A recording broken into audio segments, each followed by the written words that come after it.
Selamat pagi. Kami dari kelompok 5 ingin menjelaskan tentang elektrokimia. Adapun kelompok 5 dari kami beranggotakan Yolanda Catherine Wilmi Mendrova, Melanie Reformenzulhu, Krisante Menina, Vini Violentina Purba, Lucy Harisa Simanjuntak, Masya Sitepu, Grace Revita Damanik, Sonia Majestika Sitorus, Patricia Sihaan, dan Nimrod Pasion. Definisi elektrokimia. Elektrokimia adalah cabang ilmu kimia fisik yang mempelajari aspek kelistrikan dari reaksi kimia. Elemen yang digunakan dalam reaksi elektrokimia dikarakterisasikan dengan banyaknya elektron yang dimiliki. Secara umum, elektrokimia terbagi dalam dua kelompok, yaitu sel galvani dan sel elektrolisis. Reaksi elektrokimia dapat berlangsung secara spontan, yaitu ketika dua elektroda yang direndam di dalam cairan elektrolit dihubungkan dengan untai listrik. Elektrokimia digunakan untuk pemurnian dan pelapisan logam serta elektrosintesis. Pengertian alat elektrokimia. Elektrokimia dapat diaplikasikan dalam berbagai keperluan manusia, seperti keperluan sehari-hari dalam skala rumah tangga dan industri-industri besar, seperti industri yang memproduksi bahan-bahan kimia, baik organik maupun non-organik, farmasi, polimer, otomotif, perhiasan, pertambangan, pengelolaan limbah, dan bidang analisis. Penggunaan elektrokimia diantaranya adalah yang pertama ada sel galvani, yaitu sel yang didasarkan pada reaksi kimia yang dapat menghasilkan arus listrik seperti baterai, aki, dan sel bahan bakar atau fuel cell. Yang kedua ada sel elektrolisis, yaitu sel yang didasarkan pada reaksi kimia yang memerlukan arus listrik. Contohnya penggunaan sel elektrolisis, yaitu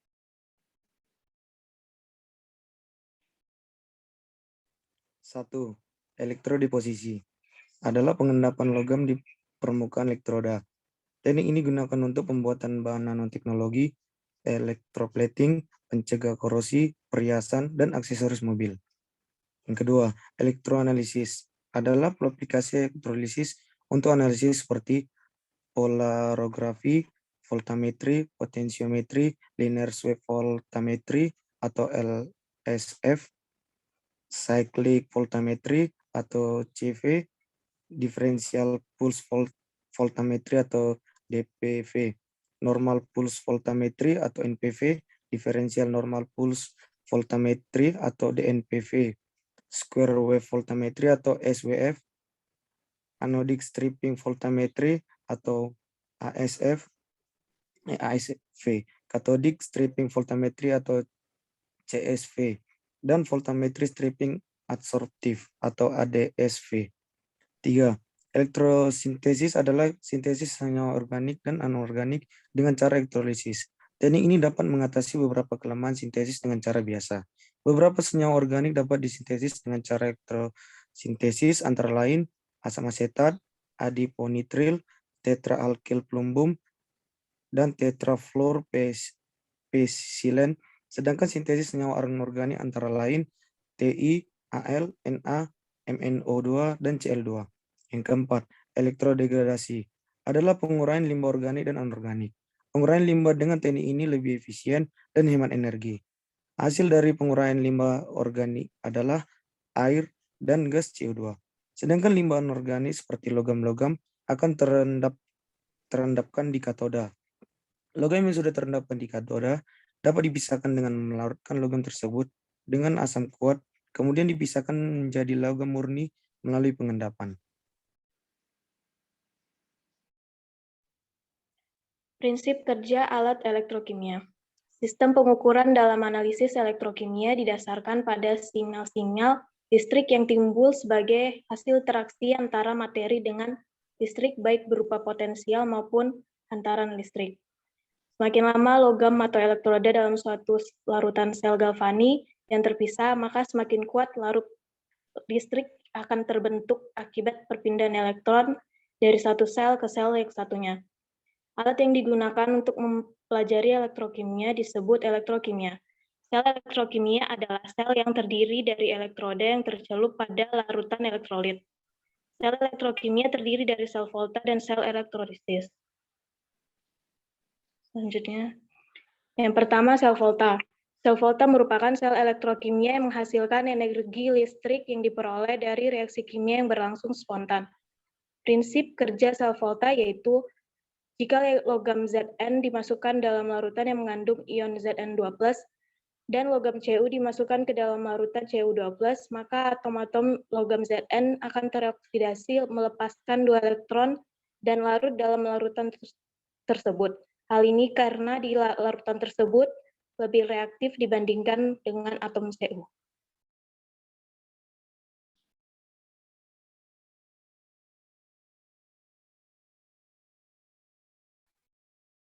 Sel volta dibedakan menjadi 3 jenis, yaitu yang pertama sel volta primer, merupakan sel volta yang tidak dapat diperbaharui atau sekali pakai dan bersifat tidak dapat balik atau irreversible, contohnya baterai kering.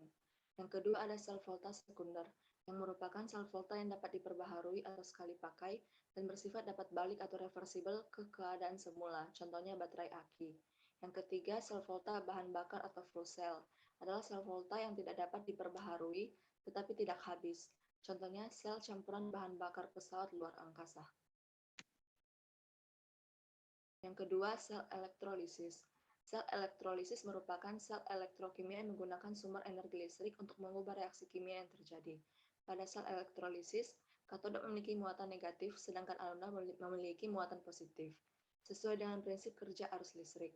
Terdiri dari zat yang dapat mengalami proses ionisasi, elektrode, dan sumber listrik atau baterai. Listrik dialirkan dari kutub negatif dari baterai ke katoda yang bermuatan negatif.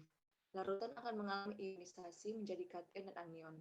Kation di katoda akan mengalami reduksi, sedangkan di anoda akan mengalami oksidasi. Salah satu aplikasi dari sel elektrolisis yaitu penyepuhan logam emas dengan menggunakan larutan elektrolit yang mengandung unsur emas atau Au. Hal ini dilakukan untuk melapisi kembali perhiasan yang kadar emasnya sudah berkurang. Baiklah, yang selanjutnya yaitu manfaat senyawa elektrokimia. Yang pertama itu untuk mendapatkan reaksi yang lebih selektif terhadap suatu senyawa agar mendapatkan manfaat lain dari suatu senyawa. Nah, contohnya itu adalah bila kita ingin mendapatkan manfaat lain dari senyawa, contohnya itu senyawa kurkumin. Nah, selanjutnya itu manfaat yang kedua adalah penentuan pH larutan. Dan manfaat yang ketiga adalah untuk mendeteksi suatu senyawa dalam suatu sampel. Contohnya bila kita ingin mendeteksi adanya acetaminophen dalam suatu sampel darah.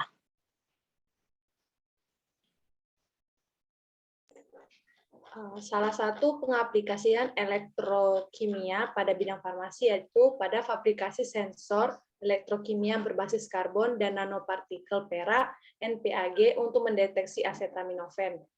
Nah, ini adalah hasil dari fabrikasi elektroda sensor elektrokimia yang dilakukan menggunakan metode teknologi film tebal dengan konfigurasi 3 elektroda yaitu elektroda kerja, elektroda referensi, elektroda bantu. Yang kemudian software yang digunakan untuk mendesain elektroda sensor elektrokimia adalah ColorDraw.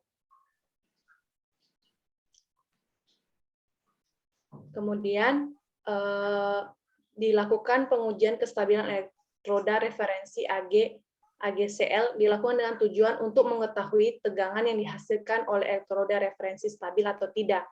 Gambar ini menunjukkan grafik kestabilan dari 3 elektroda sensor elektrokimia. Adapun pengujian yang dilakukan yaitu membandingkan tegangan elektroda pabrikan terhadap tegangan yang dihasilkan oleh elektroda referensi AGCL melalui proses potensiometri menggunakan larutan elektrolit berupa KCl dengan konsentrasi 2M. Kemudian ini adalah hasil uji sampel acetaminophen yang dilakukan pada berbagai konsentrasi yang menggunakan cyclic voltammetry dalam larutan KCl 0,1 M dan KFSCN 2 mm. Sehingga dapat diperhatikan penambahan larutan NPAG pada elektroda kerja sensor elektrokimia berpengaruh terhadap peningkatan arus yang dihasilkan.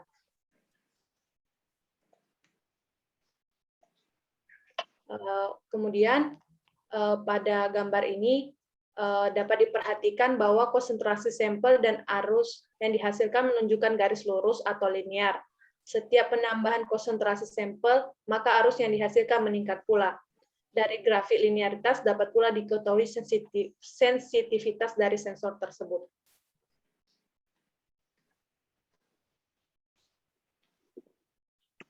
Selanjutnya, di sini kita dapat melihat gambar analisis bentuk morfologi karbon dan NPAG, di mana pada gambar A dan B, morfologi permukaan NPAG memiliki pori yang besar karena ukuran partikel kecil. Semakin kecil ukuran partikel, maka semakin besar pori yang terlihat. Begitupun sebaliknya pada gambar C dan D. Morfologi permukaannya memiliki pori yang kecil karena ukuran partikelnya besar. Kemudian, permukaan yang memiliki pori yang banyak dapat menjadi tempat aseptor dengan baik dan proses transfer elektronnya dapat terjadi dengan baik. Kemudian, selanjutnya, di sini kita dapat melihat karakterisasi NPAG dengan metode FTIR. Terdapat 4 gugus fungsi yang teridentifikasi pada karakterisasi FTIR dengan NPAG. Di antaranya gugus fungsi CO pada bilangan gelombang 1078,01 cm pangkat 1 sampai 1277,56 cm pangkat 1. Kemudian gugus NO2 yang mempunyai intensitas kuat dan tipe senyawa nitro terjadi pada bilangan gelombang 1557,08 cm pangkat 1, kemudian sampai 1567,31 cm pangkat 1. Gugus fungsi NH yang mempunyai intensitas sedang dan tipe senyawa amina terjadi pada bilangan gelombang 3360,81 cm pangkat 1. Gugus fungsi CH terjadi pada bilangan gelombang 1386,51 cm pangkat 1. Kesimpulan dari jurnal yang kami ambil, fabrikasi elektroda sensor elektrokimia telah berhasil dilakukan oleh penulis. Pengujian kinerja kestabilan elektroda referensi AG/AgCl dengan perbandingan elektroda pabrikan memperlihatkan bahwa elektroda referensi AgCl memiliki tingkat kestabilan yang cukup baik dengan tegangan kurang dari 100 MV. Kemudian, nanopartikel perak yang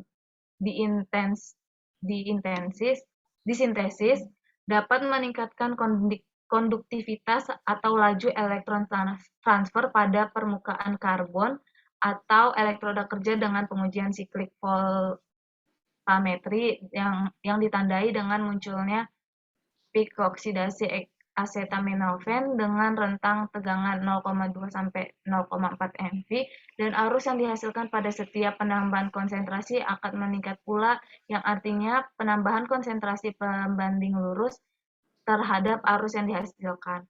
Karakterisasi C menunjukkan morfologi permukaan NPAG memiliki pori yang kecil karena ukuran partikelnya yang besar, sehingga pori yang terlihat kecil. Sedangkan pada karakterisasi menggunakan FTIR menghasilkan 4 macam gugus fungsi, di antaranya gugus CO yang mempunyai intensitas kuat, gugus fungsi CH, gugus fungsi NO2, dan gugus fungsi NH.